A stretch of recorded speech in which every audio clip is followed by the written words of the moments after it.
మందార పూలు సాధారణంగా వేసవి కాలంలో అయితే బాగా ఎక్కువగా పూస్తూ ఉంటాయి.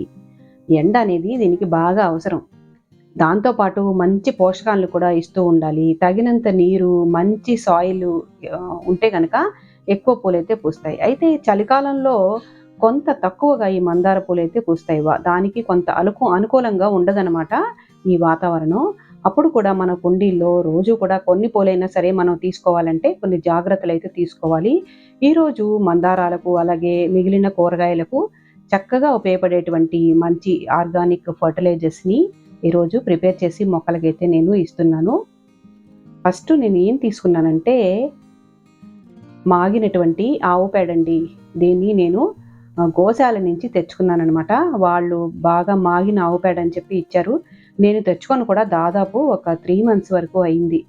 ఈ ఆవు పేడని నేను ఈరోజు ఫర్టిలైజర్‌గా తయారు చేస్తున్నాను. అయితే మామూలుగా మనం నీళ్ళతో దీన్ని తయారు చేస్తాం. అలా కాకుండా దీంట్లో ఒక ప్రత్యేకమైన పదార్థం అయితే నేను యాడ్ చేస్తున్నాను. ఈ ఎండిన ఆవు పేడే కాకుండా మనం పచ్చి పేడను కూడా వాడుకోవచ్చు. ఎలాగో ఇదే వీడియోలో మీకు చెప్తాను. ఇది ఓడబ్ల్యూడీసీ అండి. Original waste decomposer. Original waste decomposer ప్రతి వారము కూడా మన గార్డెన్‌లోని మొక్కలకు అందివ్వడం వల్ల చాలా మంచి ఉపయోగం అయితే ఉంటుందని మన ప్రీవియస్ వీడియోలో కూడా మనం తెలుసుకున్నాం కదా! ఈరోజు నీళ్ళకు బదులుగా ఈ మాగినటువంటి ఆవు పేడని నానబెట్టడానికి నేను ఓడబ్ల్యూడీసీని తీసుకుంటున్నాను. ఇలాగా కొంత దాదాపు ఒక కేజీ లేదా ముప్పావు కేజీ వరకు ఉంటుంది ఈ మాగినటువంటి ఆవు పేడ. ఇది బాగా మునిగే వరకు ఈ ఓడబ్ల్యూడీసీని తీసుకొని దీన్ని ఇలాగా బాగా కర్రతో కలిపేస్తున్నాననమాట. రోజు కూడా ఒకసారి కలుపుతూ ఉండాలి దీన్ని. ఒక వారం రోజుల తర్వాత చక్కని ఫర్టిలైజర్ అయితే తయారవుతుంది. చూసారు కదా ఎంత చక్కగా ఇదైతే తయారైందో. అయితే వీటిని బాగా చిన్న చిన్న ముక్కలుగా ఈ మాగినటువంటి ఆవు పేడని తీసుకుంటే పూర్తిగా కరిగే అవకాశం ఉంటుంది. నేను కొంచెం ఎక్కువగానే తీసుకున్నాను కాబట్టి మళ్ళీ కూడా దీంట్లో ఒకసారి వాడిన తర్వాత మళ్ళీ దీంట్లో కొంచెం ఓడబ్ల్యూడీసీ కానీ లేదా వాటర్ కానీ యాడ్ చేసి మళ్ళీ కూడా యూజ్ చేసుకోవడానికి ఉపయోగం అయితే ఉంటుంది.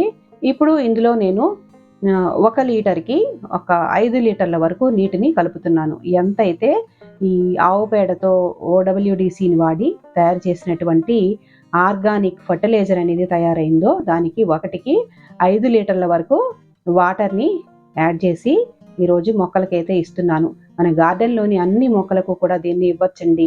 అంటే పూలు, కూరగాయలు, పళ్ళు అన్ని మొక్కలకు కూడా ప్రతి వారము కూడా ఖచ్చితంగా ఏదో ఒక లిక్విడ్ ఫర్టిలైజర్‌ని ఇవ్వడం వల్ల మొక్కలు హెల్తీగా పెరగడానికి ఉపయోగం ఉంటుంది. లిక్విడ్ ఫర్టిలైజర్ వల్ల పోషకాలని మొక్కలు త్వరగా గ్రహించడానికి ఉపయోగమైతే ఉంటుంది. అది వాడేసుకున్న తర్వాత మళ్ళీ కూడా దీంట్లో కొంచెం ఇంకా ఆవు పేడ మిగిలింది కాబట్టి కొంచెం వాటర్‌ని యాడ్ చేసి నేను దీన్ని బాగా కలిపేసి పక్కన పెడుతున్నాను. మరొక 2 రోజులు అయిన తర్వాత దీన్ని వాడుకోవచ్చు. మాగినటువంటి ఆవు పేడ లేనప్పుడు కొంచెం పచ్చి పేడను కూడా వేసి దాదాపు వారం 10 రోజులు ఓడబ్ల్యూడీసీలో ఉంచి దాన్ని కూడా మనం యూజ్ చేయవచ్చు. ఇక్కడ చూస్తున్నారు కదా గుత్తులుగా వంకాయలైతే వస్తున్నాయి కదా!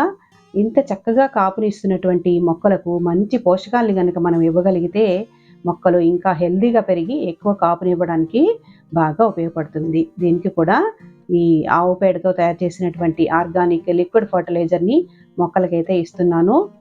ఎవ్రీ 15 డేస్‌కి కూడా మనం ఈ ఫర్టిలైజర్‌ని తయారు చేసి ఇవ్వచ్చు. ఏదో ఒక లిక్విడ్ ఫర్టిలైజర్‌ని ఇస్తూనే ఉండాలండి. మనం మందారాలకు కూడా ఈ లిక్విడ్ ఫర్టిలైజర్‌ని ఏదో ఒకటి మనం అంటే టీ పొడితో చేసింది కానీ, లేదా ఉల్లిపాయ పొట్టుతో చేసింది కానీ, బనానా పీల్స్‌తో చేసింది కానీ ఏదైనా సరే ఇవ్వచ్చు. ఇప్పుడైతే నేను ఆవు పేడని అలాగే ఓడబ్ల్యూడీసీ కలిపి తయారు చేసుకున్నటువంటి మంచి ఆర్గానిక్ ఫర్టిలైజర్‌ని మందారాలకు కూడా ఇస్తున్నాను. ఈ మందారాలనేవి హెవీ ఫీడర్స్ అండి. ఎక్కువ పోషకాలని ఇస్తూ జాగ్రత్తగా చూసుకుంటే ఎక్కువ పూలైతే పూస్తాయి. మరొక లిక్విడ్ ఫర్టిలైజర్‌ని మీకు నేను చేసి చూపిస్తాను. ఈ సీజన్‌లో కమలా పండ్లు చాలా ఎక్కువగా వస్తాయి కదండీ! మన పండు తిన్నాక తొక్కలను పడేయకుండా మొక్కలకు మంచి ఫర్టిలైజర్‌ని అయితే తయారు చేసుకోవచ్చు. ఈ తొక్కలని ఇలా చిన్న చిన్న ముక్కలుగా కట్ చేసుకోవాలి. వీటిలో దీన్ని ఫర్టిలైజర్‌గా తయారు చేసి మొక్కలకు ఇవ్వడం వల్ల సాయిల్ అనేది పూల మొక్కలకు అనుకూలంగా తయారవుతుంది. కొంచెం అసిడిక్ సాయిల్‌గా తయారవుతుందనమాట. మందారాలకు కానీ, గులాబీలకు కానీ ఇటువంటి సాయిల్ అనేది చాలా బాగా ఉపయోగపడుతుంది. అన్ని రకాల పూల మొక్కలకు కూడా దీన్నైతే మనం ఇచ్చుకోవచ్చు. ఈ తొక్కలను ఇలా చిన్న చిన్న ముక్కలుగా కట్ చేసి దాంట్లో వాటర్‌ని పోసుకోవాలి. మన దగ్గర ఎప్పుడుంటే అప్పుడు ఇలాగా వాటరులో కలిపినటువంటి ఈ కమలా తొక్కల్ని నానబెట్టి మనం మొక్కలకి ఇచ్చుకోవచ్చు. ఇలాగా నీటిని పోసి మూతని లూజ్గా పెట్టేస్తున్నాను. ఒక 2-2.5 రోజుల తర్వాత దీన్ని బాగా ఇలాగా ఈ తొక్కల్ని జస్ట్ ఒకసారి బాగా నలిపేసి ఆ వాటర్ని కొంచెం డైల్యూట్ చేసి, అంటే 1:2 వాటర్ని పోసి మొక్కలకి ఇచ్చుకోవచ్చు. ఎంతో మంచి ఉపయోగం అయితే ఉంటుంది పూల మొక్కలకి. Please like, share and subscribe. Me support ఎప్పుడు మా ఛానల్కి ఇస్తూ ఉండండి. Thank you for watching.